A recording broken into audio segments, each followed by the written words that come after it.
ஓம் விக்னேஸ்வராய நமக. குலதெய்வமான பொன்முத்து கற்பனசுவாமி அங்காள பரமேஸ்வரி பாப்பாத்தியம்மன் துணையுடன் இந்த 2025ஆம் ஆண்டு உங்களுக்கு நல்ல வருடமாக நல்ல வளமும் நலமும் பெற வாழ்த்துக்கள். வணக்கம். நம்ம ஸ்ரீவாரி ஆஸ்ட்ரோ, நான் உங்கள் ஆஸ்ட்ரோ சஃப்னா பேசுகிறேன். இந்த ஆண்டில் சனி, குரு, ராகு, கேது பயிற்சிகள் உண்டு. பல நல்ல விதமான மாற்றங்கள், ஏற்றங்கள் அப்படிங்கிறது நிதர்சனமான விஷயங்களில் நடக்கக்கூடிய காலகட்டம். கூடவே எந்த இடத்துல கவனமாக இருக்கணும், எச்சரிக்கையாக இருக்கணும் அப்படிங்கிற தெரிந்து கொள்ள வேண்டிய மிக முக்கியமான எளிமையான துல்லியமான பலன்கள். அனைவருக்கும் ஆங்கில புத்தாண்டு நல்வாழ்த்துக்கள். கடகராசிக்காரங்களுக்கு அனைவருக்கும் இந்த ஆங்கில புத்தாண்டு நல்வாழ்த்துக்கள். எல்லாம் வளமும் நலமும் இந்த ஆண்டு உங்களுக்கு அள்ளி கொடுக்க காத்திருக்கிறது.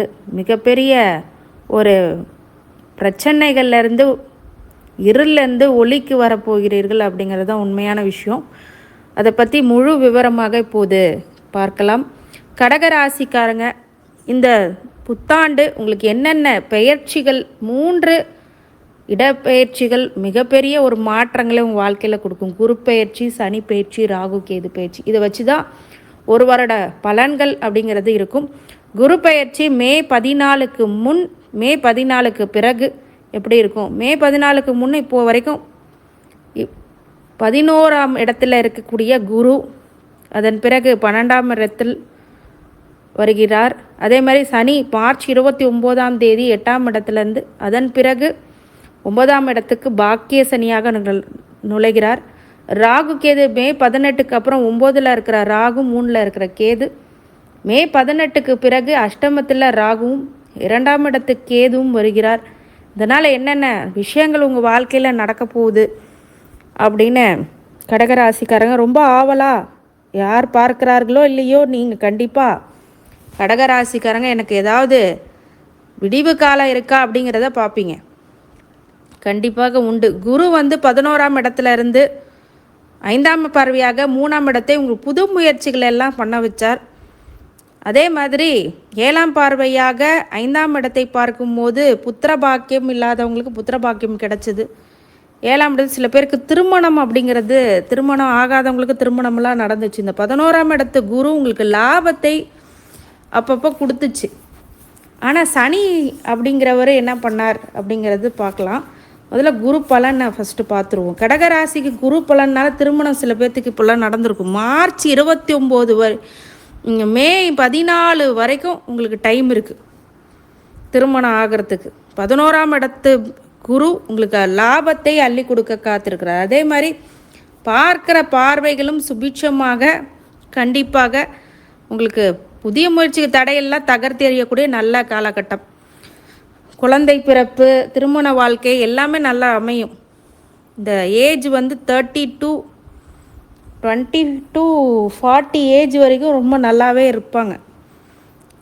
அவங்களுக்கு இந்த அஷ்டம சனி தான் ப்ராப்ளம். அது என்ன நம்ம முழுசாக பார்க்கலாம். குரு 12, அதுக்கு மே பிறகு 14க்கு பிறகு குரு 12ஆம் இடத்துக்கு மறைகிறாரே, என்ன பண்ணுவார்? ஆனால் பார்க்குற பார்வையோட சுபீட்ச பலன்கள் கிடைக்கும்.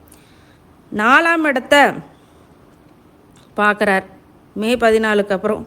இப்போ என்ன கிடைக்கும்? வண்டி வாகன யோகம் கிடைக்கும். நோய் எதிரி கடன் கட்டுப்பாட்டுக்குள்ளே வச்சுருப்பீங்க. அசிங்க அவமானம் நடைபெறாமல் பார்த்துக்குள்ள விட.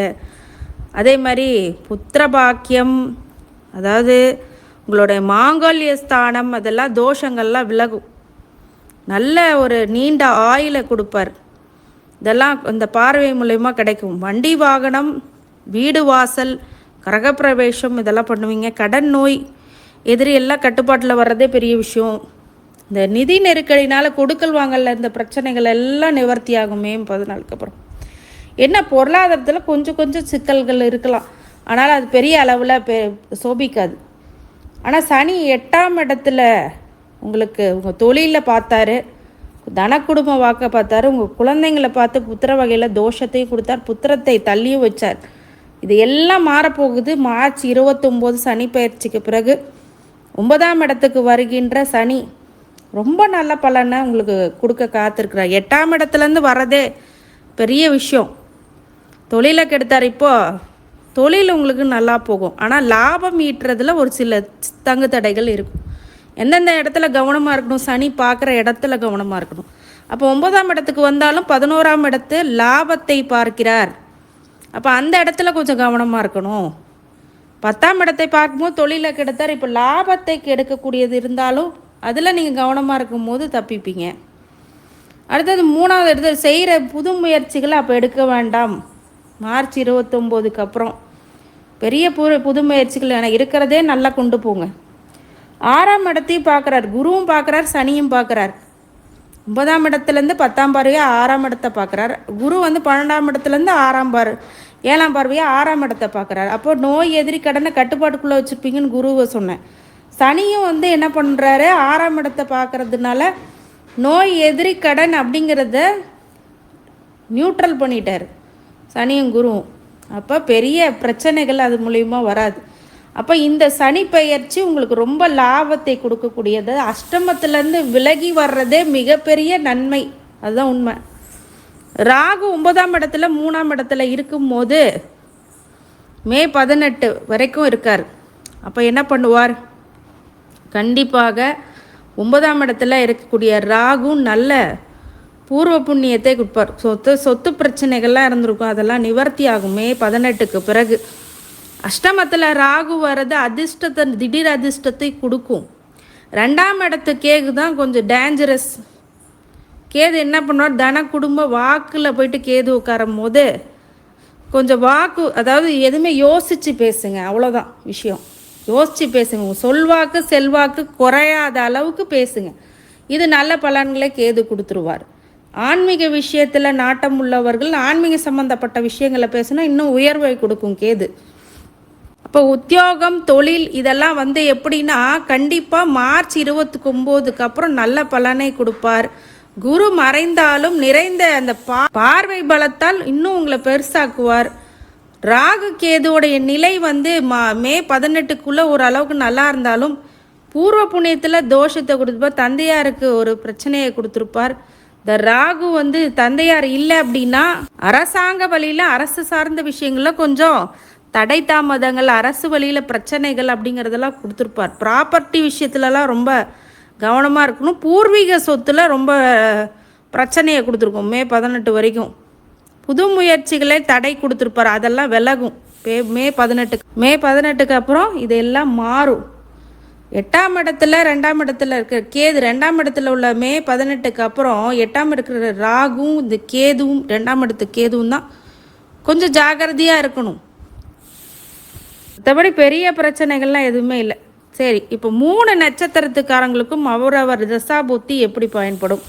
அந்த தசாபுத்திகள் குரு திசை 6ஆம் அதிபதி 9ஆம் அதிபதி திசை. இந்த குரு திசையில் மே 14க்கு பிறகு 11ஆம் இடத்துல லாபத்தை கொடுத்து 12ஆம் இடத்துல விரயத்தை கொடுப்பார். அப்போ உங்களுக்கு கல்யாணத்தை பண்ணி வைப்பார். குரு திசையில் உள்ளவங்க புனர்பூசத்துக்கு முதல் திசையே குரு திசை தான். அந்த திசை புனர்பூசக்காரங்க எல்லாமே குரு திசையில் குழந்தையாக இருப்பாங்க. ஆனால் உங்கள் வீட்டில் உள்ளவங்களுக்கு சுபமான காரியங்கள் நடக்கும், விரயமும் நடக்கும், அதே மாதிரி சுப விரயங்களும் நடக்கும். நிறைய விஷயங்கள் குரு திசை 6ஆம் அதிபதி 9ஆம்னா நோய் எதிரி கடனையும் கொடுப்பார், அதே சமயத்தை 9ஆம் பாக்கியத்தையும் கொடுப்பார். சனி திசை நடக்குது, பூச நட்சத்திரத்துக்கு முதல்ல சனி, புனர்பூசத்துக்கு 2ஆவது திசை சனி. 7ஆம் அதிபதியும் அவரே, 8ஆம் அதிபதியும் அவரே, கல்யாணத்தையும் கொடுப்பார், பிரச்சனையும் கொடுப்பார். இப்போ சனி அஷ்டம சனிலேருந்து மீண்டு வரார். அது ஒரு மிகப்பெரிய ப்ளஸ் பாயிண்ட் சனி திசைக்கு. அந்த அளவுக்கு பிரச்சனையை கொடுத்துருவார் அந்த அஷ்டம சனி. இப்போ விலகி வர்றது மார்ச் 29க்கு பிறகு சனி திசை ஒரு மாடர்னான நியூட்ரல் பொசிஷன் வரும். ஒருவேளை உங்கள் ஜனனகால ஜாதகத்தில் சனி நல்ல இடத்துல இருந்தால் ராஜயோகத்தை கொடுப்பார், அது மாற்று கருத்தே இல்லை. அடுத்தது புதன் திசை 3ஆம் அதிபதி 12ஆம் அதிபதி திசை, மறைவு திசை. இது ஒன்றும் பெரிய நன்மைகள் பண்ணாது. 3ஆம் அதிபதி 12ஆம் அதிபதி பெரிய நன்மைகள் பண்ணாது புதன் திசையில். இருந்தாலும் குரு உங்களுக்கு கை கொடுப்பார். மே 14க்கு பிறகு கொஞ்சம் ஜாக்கிரதையாக இருக்கணும். மார்ச் 29க்கு சனி நல்ல இடத்துக்கு வரார். கேதுவும் மே 18க்கு பிறகு கொஞ்சம் சங்கடத்தை கொடுப்பார். அதனால் புதன் திசையில் உள்ளவங்க கொஞ்சம் கவனமாக இருங்க எல்லா விஷயத்துலையும். ராகு கேது மட்டும் பொதுவாகவே பலன் சொல்கிறது அப்படின்னு பார்த்தீங்கன்னா மே 18க்கு முன் 3ஆம் இடத்துல இருந்த கேது உங்கள் முயற்சிகளை தடை, நண்பர்களால் சங்கடங்கள் அப்படிங்கிறதெல்லாம் கொடுத்துருப்பார். இனிமேட்டு வர 2வது கேதில் உங்கள் தனத்துலேயும் குடும்பத்துலேயும் வாக்குலையும் கொஞ்சம் கவனமாக இருக்கணும். அந்த கேது திசையில் உங்கள் ஜனன கால ஜாதகத்தில் குரு பார்வை கேதுக்கு கிடச்சிருந்தா நல்லது பண்ணும். அடுத்தது சுக்கிர திசை, 4ஆம் அதிபதி 11ஆம் அதிபதியும் அவரே. அப்படிங்கும்போது வண்டி வாகனம், லாபங்கள், பொருளாதார நிலையத்தில் ஏற்றங்கள் அப்படிங்கிறதெல்லாம் சூப்பராக கொடுக்க போகிறார் சுக்கிர திசை. சில பேருக்கு சுக்கிர திசையில் தான் நல்லது நடக்கும். நிறையா பேருக்கு திருமணம் ஆகாதவங்களுக்கு திருமணம் ஆகும். லேண்டு, ப்ராப்பர்ட்டி, கிரகப்பிரவேசம் எல்லாமே நல்லா பண்ணுவீங்க. லாபாதிபதியும் அவரே, 11ஆம் இடத்து லாபமும் அவரே கொடுக்கறதுனால உங்களுக்கு லாபத்தையும் சம்பாதிப்பு. இந்த சுக்கிர திசை இந்த மார்ச் 29 சனி பயிற்சிக்கு பிறகு குருவும் ராகு கேதுவும் நல்லதே கொடுப்பார் சுக்கிரனுக்கு. சனி 9ஆம் இடத்துக்கு வராரு, 12ஆம் இடத்துக்கு குரு வந்தாலும் சுக்கிரன் அள்ளி கொடுப்பார். சுக்கிர திசையில் உள்ளவங்க ரொம்ப நன்மை பலன்கள் ஏற்படும். சூரியன் திசை அவருக்கு 2ஆம் அதிபதி திசை. இந்த திசையில் உங்களுக்கு நன்மைகள், தன, குடும்ப, வாக்கு எல்லாமே நல்லாயிருக்கும். நல்ல திசை சனி திசை, சூரிய திசை. சனி உங்களுக்கு 8ஆம் இடத்துலேருந்து சூரிய திசைக்கு நல்லது பண்ணியிருக்க முடியாது. ஆனால் 2ஆம் அதிபதினால நல்ல குடும்பத்தை இனிமேல் கொடுப்பார். சந்திர திசை ராசி அதிபதி திசை. இந்த திசையில் ரொம்ப நல்ல பலன்கள் மார்ச் 29க்கு அப்புறம் இருக்கும். குரு மே 14 வரைக்கும் உங்களுக்கு நன்மையை சொல்லி காத்திருப்பார். கேதுக்கிட்ட மட்டும் கொஞ்சம் கவனமாக இருந்துக்கோங்க. மனசங்கடத்தை, மனக்குழப்பத்தை கொடுத்துருவார். செவ்வாய் திசை 5ஆம் அதிபதி 10ஆம் அதிபதி திசை. இந்த திசையும் ரொம்ப நன்மை பலன் இருக்குது. இந்த செவ்வாய் திசையில் சனி இருக்கிறவங்க அறுவை சிகிச்சையெல்லாம் பார்த்துருப்பீங்க. மார்ச் 29க்கு அப்புறம் எல்லாம் சரியாகக்கூடிய நிலை. அடுத்தது ராகு ரொம்ப அதிகமாக பார்த்திங்கன்னா உங்களோட ஜனன கால ஜாதகத்தையும் பார்க்கணும். இப்போ ராகு இருக்கிற இடம் 9, அதுக்கப்புறம் 8ஆம் இடத்தை வருவார். அப்போ மட்டும் கொஞ்சம் உடல்நிலையில் ஆயில் சம்மந்தப்பட்ட விஷயங்களில் கொஞ்சம் கவனமாக இருக்கணும்.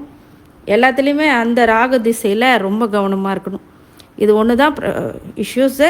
இந்த ஒவ்வொரு திசையும் பூச ஆயில் நட்சத்திரத்துக்கு பொதுவாக இந்தந்த திசைகள் வந்தால் இந்தந்த பலன்கள் உண்டு. எல்லா வகையிலுமே கடகராசிக்காரங்களுக்கு இந்த காலங்கள் மார்ச் 29 ஏப்ரலுக்கு மேலே ரொம்ப நல்ல காலமாக இருக்குது. அதே மாதிரி ராகு கேது குரு உங்களுக்கு பெரிய அளவில் கை கொடுக்கலனாலும் கடகராசிக்கு திசாபூத்திகள் வாரியாக நன்மை பலனை கொடுக்க காத்திருப்பார். சில பேர் சனி திசையில் மட்டும் கொஞ்சம் கவனமாக இருங்க, புதன் திசையில் கவனமாக இருங்க. மற்றபடி குலதெய்வ வழிபாடு, சந்திர வழிபாடு பண்ணுங்கள். சிவன் ஆலயங்களில் திங்கக்கிழமையில் சந்திர வழிபாடு பண்ணுங்கள். மிகப்பெரிய ஏற்றத்தை கண்டிப்பாக கொடுக்க காத்திருக்கிறார்.